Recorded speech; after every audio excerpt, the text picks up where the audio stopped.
All right, Pastor. Greatness does not come simply because God ordained it. Greatness comes because you participated. Yes. Again, James says, faith without works is dead. I don't care how much you're saying, unless you're walking, it ain't real. All right. I don't care how much you're talking, unless you're doing it, don't mean nothing. Right. Let me get to my text. But we need to understand that even in Paul's day, there were churches that were destined to be great, yes, but did not realize their greatness right away. In this book of Ephesians, I found greater faith in it. This church kind of reminds me of who we are and where we are in this period of time. Can I tell you a little bit about Ephesus? Yes. Because you need to understand that the church that was founded in Ephesus, first of all, was founded in the midst of a great commercial place. There was people that were coming from miles around just so that they could trade in the city of Ephesus. Now, I don't know how many of you understand what the region we live in, but I can remember when all these closed down factories were thriving. I can remember when all the stores were booming. I can even remember when a pool hall across the street parking lot was never empty. That's because this was a place of commerce. And you got to understand about commerce. Whenever there is great commerce, there is a great influx of people. Help me, Holy Ghost, you missed your shout moment. Because when there's a great influx of people, that means there's a great open door for you to be a witness to folk that don't know Christ. All right. This was a great open door for the people around him and the church inside of them. God had an opportunity for the church at Ephesus to knock on somebody's door and tell them, all right, Pastor.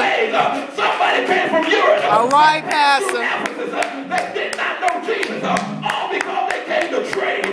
Somebody came from Africa that passed through Ephesus that didn't know Jesus. All right. All right. All right. Somebody came from Asia that passed through Ephesus that didn't know Jesus, all because they came to trade. Somebody came through Hoskins that don't know Jesus. Yes. All because yes. they came to trade. Yes.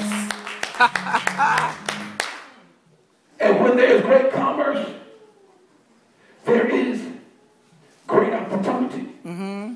The second thing that Ephesus reminds me about greater faith is it was also the city where the idol of Diana, the goddess Diana, where the temple was. So that lets me know that this was not just a city of commerce, but it was a city of great pleasure. Right. We might as well get real in our That's house. right. All you got to do is walk around this block and you're going to find some illegal pleasures for your life. Amen. Life in here. All you got to do is step outside the doors and you're going to find some folks who are trying to get their fix rather than trying to get their prayer on. All right, all you got to do is walk outside the door and you're going to find some folks that's looking for the next bed rather than the next healing. All right. All right. They're speaking to their problem. Their problem is there's a void in their life that they're trying to fill with external pleasures. And until they meet Jesus, that hole will still be there. And nobody tell you. Somebody passed through Ephesus just to enjoy Diana's temple. Somebody passed through Ephesus just to get their fix. You don't hear me in the house. Somebody came through Hoskins. Come on, Pastor. Somebody came through Hoskins just to get their drink on.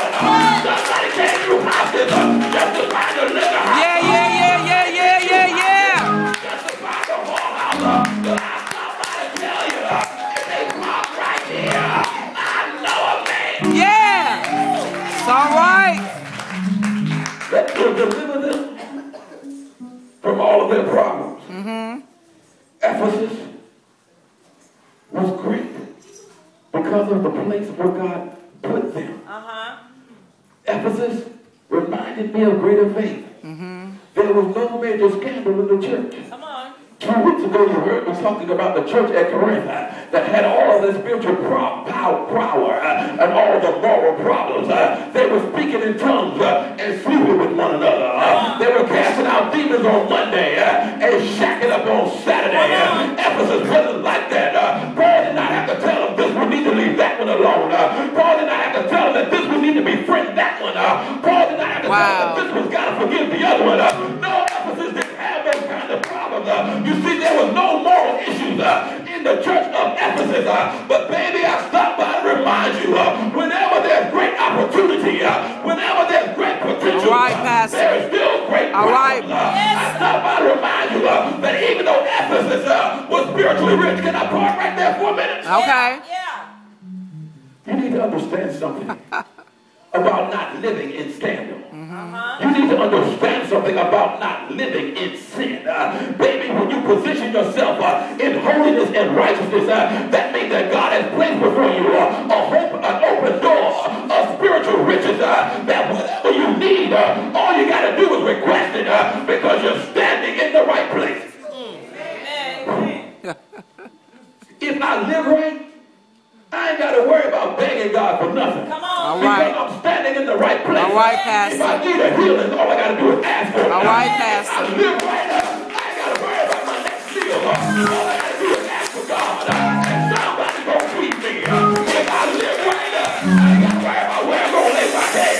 All I got to do is ask God. He will provide me shelter. If I live right up, I don't have to worry. When you're in the right position, God can do great things. Yes.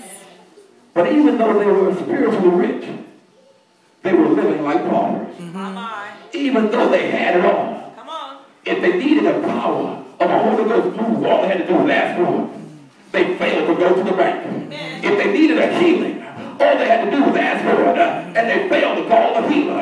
If they needed a miracle, all they had to do was seek the Lord, and they failed to call the miracle worker. And baby, I stopped by to remind you, don't that sound like some of us? We're still in the same mess, and we're not calling on the master. We're still fighting the same issues, and I give them to the healer. We're still fighting the same demon, and the redeemer is at our disposal. Baby, I stopped by to remind you, we sound like Ephesus. All right, Pastor. Preach, Pastor. Can I tell you Yes. what Ephesus' problem was? They suffered from an identity crisis. My Lord.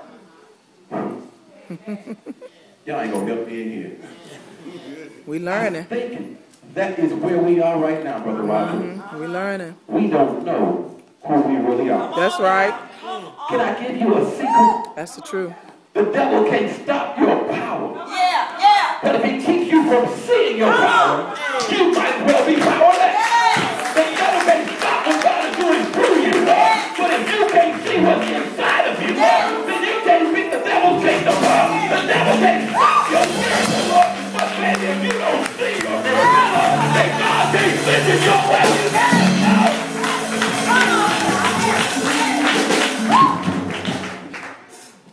You got to know who you are in order to do what God called you to do. You got to know where you stand in order to be great in the kingdom. Paul said, I got a remedy for this situation. I understand the church is suffering from an identity crisis. I see that you're placed in the midst of great opportunity, and you're also dealing with great problems. So baby, let me tell you how to fix this mess up in here. Can I preach it like I want to? Yeah. Paul said, the first thing you got to do is you got to know who made you. All right. Help me, Holy Ghost in the house.